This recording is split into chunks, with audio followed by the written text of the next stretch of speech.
আসসালামু আলাইকুম। আজকে আমি ফ্রাইড রাইস বানাবো।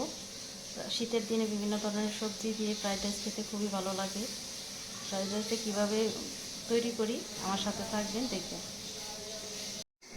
পানি ফুটে গেছে, চালটা সিদ্ধ করার জন্য পানির মধ্যে কিছুটা তেল দিয়ে দিব। এতে করে চালটা একটার সাথে আরেকটা লাগবে না ভাত হলে। দিয়ে দিব কিছুটা লবণ।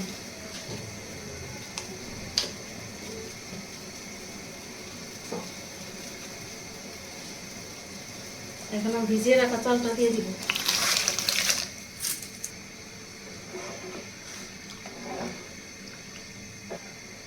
চালটা 70% হওয়া পর্যন্ত এইভাবে আমি জাল দিব। চালটা বেশি সিদ্ধ করা যাবে না, কারণ বেশি সিদ্ধ হলে ফ্রাইড রাইসটা ঝরঝরা হবে না। আমি 2টা ডিম ঝুরি ঝুরি করে ভেজে নেব।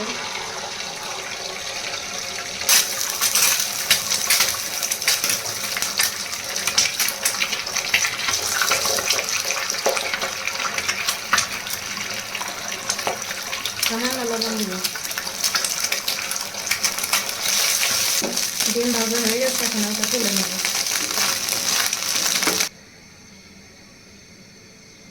কিছুটা তেল দিয়ে দিব। গাজর, ফুলকপি, পেঁয়াজের কলি,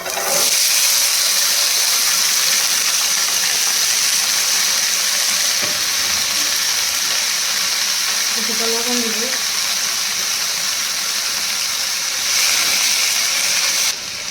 গাজর ফুলকপি সেদ্ধ হতে সময় লাগে, তাই ঢাকনাটা ঢেকে দিব।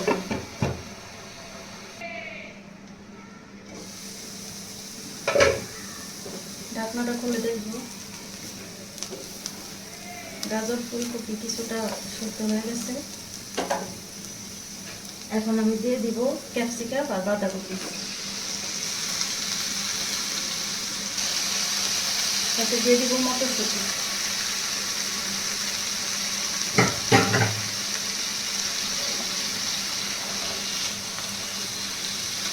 এইটা সবজিগুলি ভাজা হয়ে গেছে। এখন আমি রাইস রান্না করতে চলে যাব। তেল দিয়ে দিব।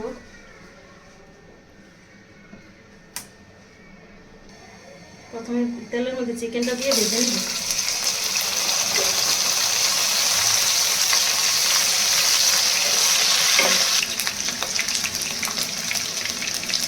এখন আমি পেঁয়াজটা দিয়ে দিব।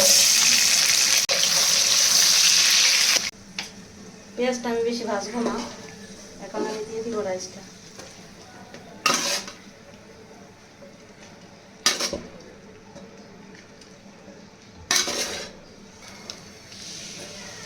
এখন আমি দিয়ে দিব ভেজে রাখা ডিম।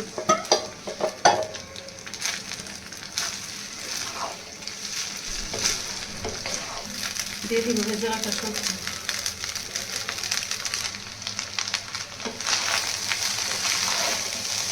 এখন এটা মিক্স করে নেব।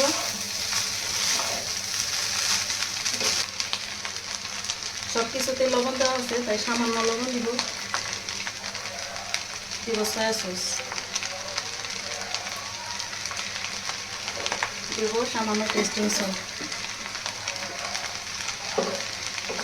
এখন আমি এটা ভালো করে নাড়বো, ভেজে নেব। এই তো তৈরি হয়ে গেছে আমার ফ্রাইড রাইস। ঝরঝরে হয়েছে, ধন্যবাদ ভিডিওটি দেখার জন্য। ভিডিওটি ভালো লাগলে লাইক, শেয়ার, কমেন্ট করে পাশে থাকবেন।